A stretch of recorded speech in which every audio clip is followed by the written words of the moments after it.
YouTube, Christopher Jones Comics and Pop Culture.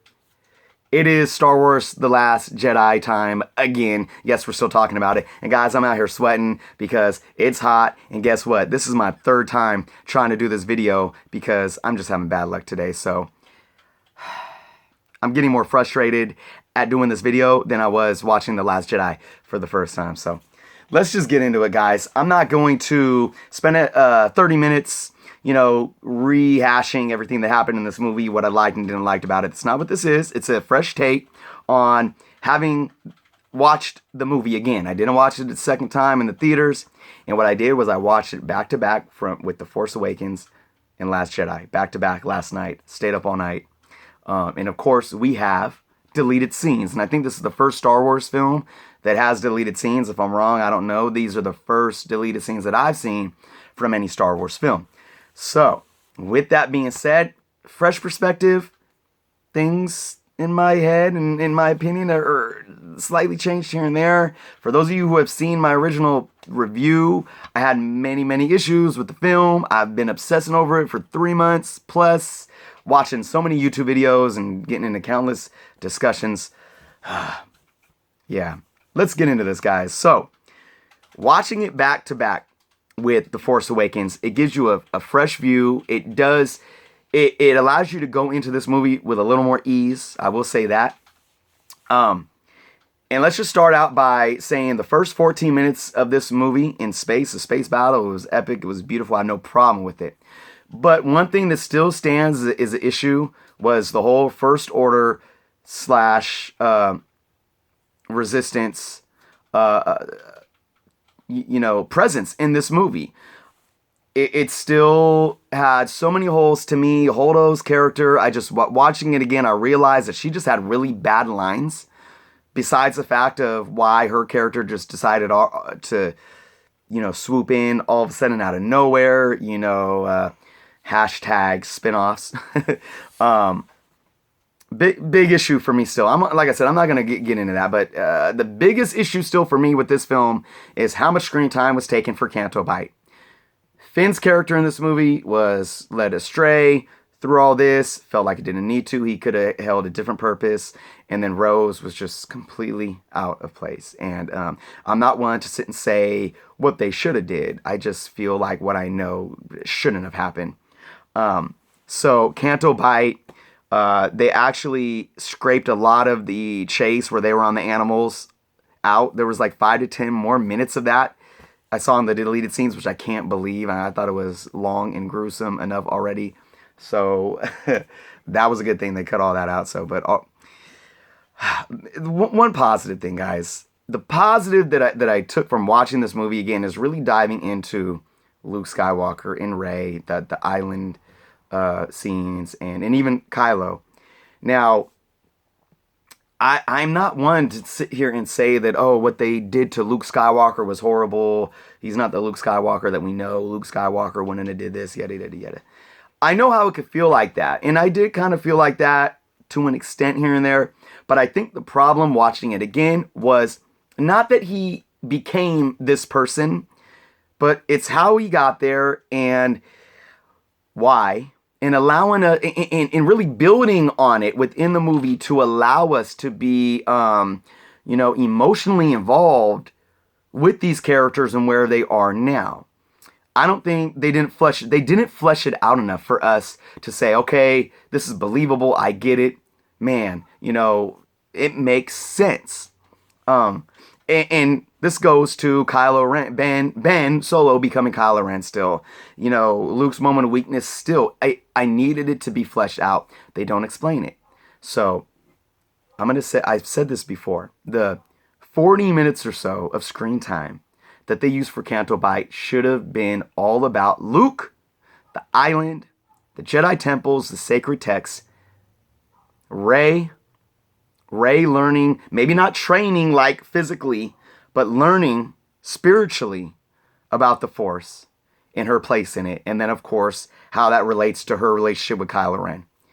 If we had just 20 more minutes of screen time of that, this movie would have been so much better, in my opinion. With that being said, One thing that I did not understand was Luke tells Rey 3 lessons. And in the movie, he says, first lesson. And in this first lesson, watching it again, I loved it. And it really made sense because he broke down the Force.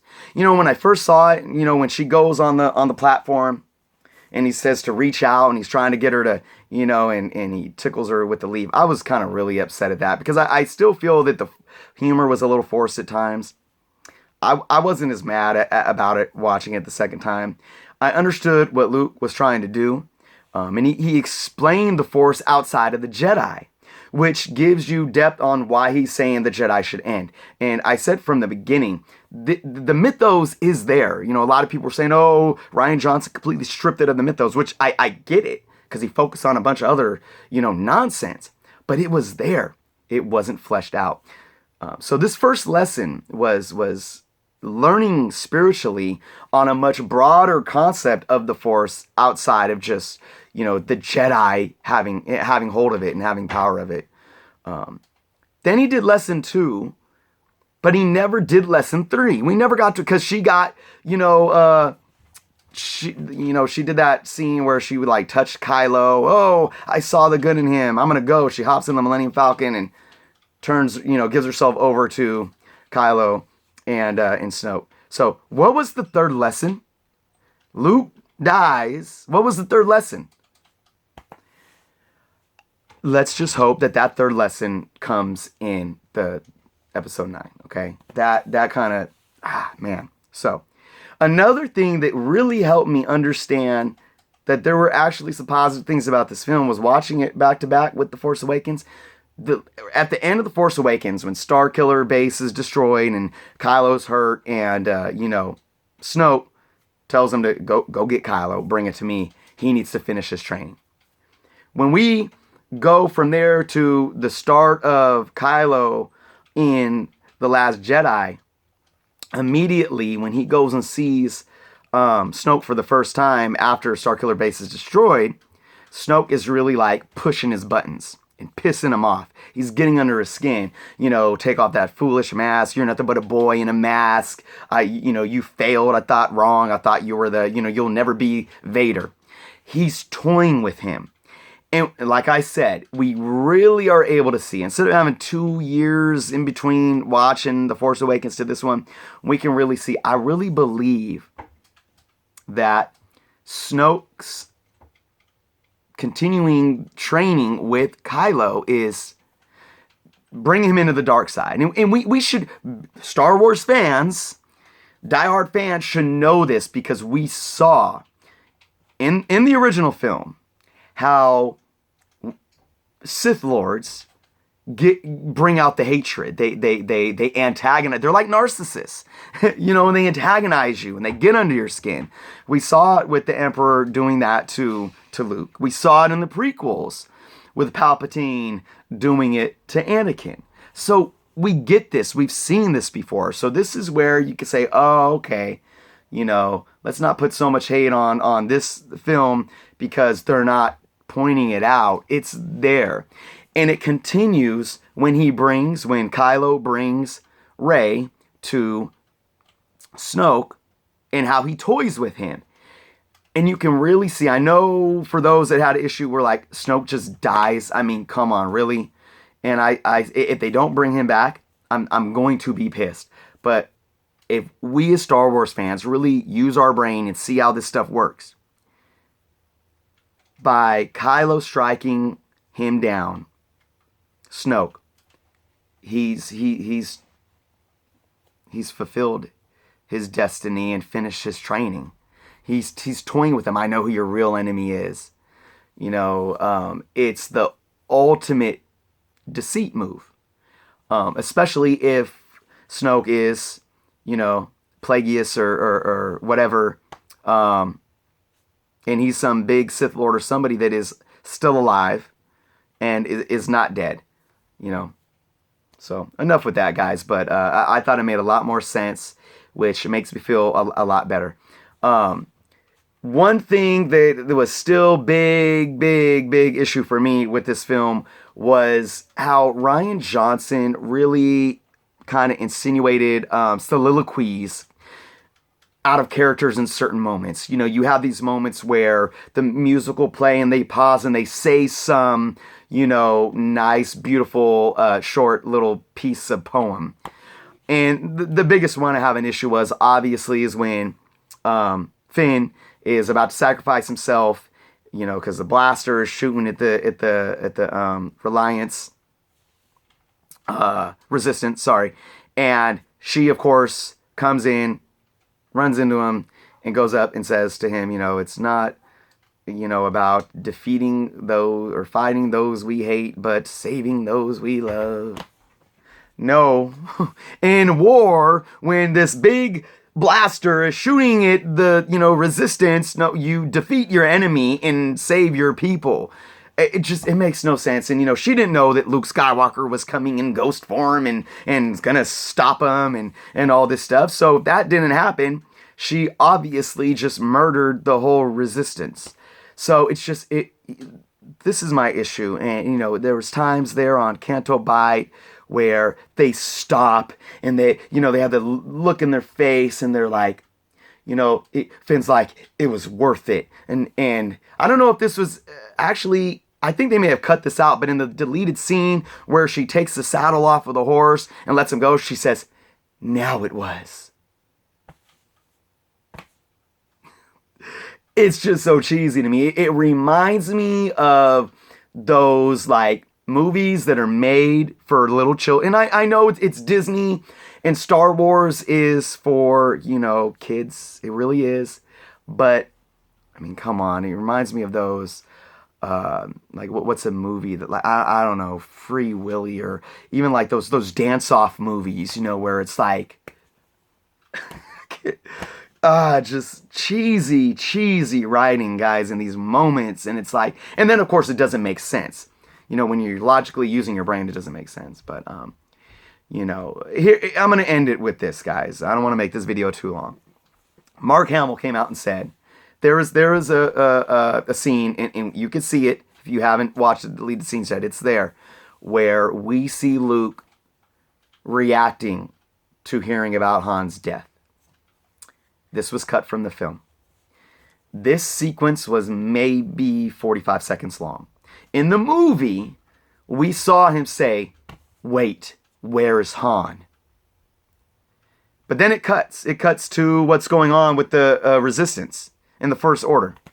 And the next time we see Luke, he's just like, I mean, he's brooding and doing all of his stuff, but it's like we never, you know, and then we see the moment where he walks into the Millennium Falcon the first time and he grabs Han's dice. And I mean, it was powerful. It was a powerful moment. But 45 seconds of him going back into his hut and tears falling down from his face. And Mark Hamill spoke out about this and said, I thought that would be huge with the fans seeing this and being able to connect and feel the emotion of these characters that we've known for 40 years that have this bond. And they scrap that, but yet they keep in him milking a space cow. This was out of the mouth of Mark Hamill. And I'm just like, seriously. Him milking that space cow took more screen time away from showing this deep emotion of something that is extremely important to, you know, the whole 9 movies. It makes no sense. And, you know, Ryan Johnson comes in before when you're watching the, you know, deleted scenes. He's like, guys, I felt so bad having to scrap this material. Some of it was and I don't mean to be rude, guys, but this guy just rubs me the wrong way. Oh, man. Moment of silence. I don't know, guys. So I just want to say, for those of you who are still on the fence, or even those of you who really love this movie, like, watch the deleted scenes, watch the movie again, and, you know, see if it changes your perspective or changes your mind. Watch it from The Force Awakens. I at least now, I think I can live with this movie as long as JJ makes it right, because there's so much mythos that is underlined in what Luke was trying to say. Luke was enlightened. He wasn't just a bitter old man. He was enlightened. And I also would like to know, what was this darkness that he saw in Kylo? I would like to see the building up of this darkness within Kylo and why Kylo's the way he is. We saw it with Anakin through the prequels, and say what you want about the prequels, but I thought Revenge of the Sith did a very, very good job of showing us how anger and hatred and jealousy just can build up in you, and it led him to the dark side. And I want to get that out of Kylo, to some extent. I don't think we've had that yet. I loved Kylo, regardless of the fact that he was this, temper tantrum throwing, spoiled little brat. I loved him in the first movie still. His mask and everything has become so iconic. Obviously, it'll never be iconic as Vader, but in the second film, we don't even see him in this except for in the beginning, and then he destroys his mask. But like I said, it's understandable to know that that's all part of Snoke's deceitful plan to really turn him so he can never see the light again. So we got what, guys? We got what? We got 1 year and 8 months. So we'll see. Redemption? I don't know. Hopefully episode 9 can be that redemption, guys. Thank you for taking the time to watch this. I'm going to cut this right now. Leave your feedbacks. Be nice to each other. I said, hey, this is Star Wars. We all love this stuff. We all have our issues. I don't want to hear any hate. Unless you're hating on the movie and you have a valid point, I don't want to hear any hate between each other. We all love this franchise. Maybe some of us are deeply hurting by this movie, but let's respect each other. Let's discuss this more. Let's try to be positive. And I want to know if you guys had change of hearts, one way or the other. If you really enjoyed it the first time and you watch it again and you're like, well, you know what? Now, yeah, that's kind of didn't make sense. I wish this movie had more Luke and more Island and more Jedi texts and more of even Rey and Kylo and less of all that other nonsense that just didn't need to be there. Alright, guys. Thank you so much for watching. If you have not subscribed, please do so. Thanks for taking the time. Until next time.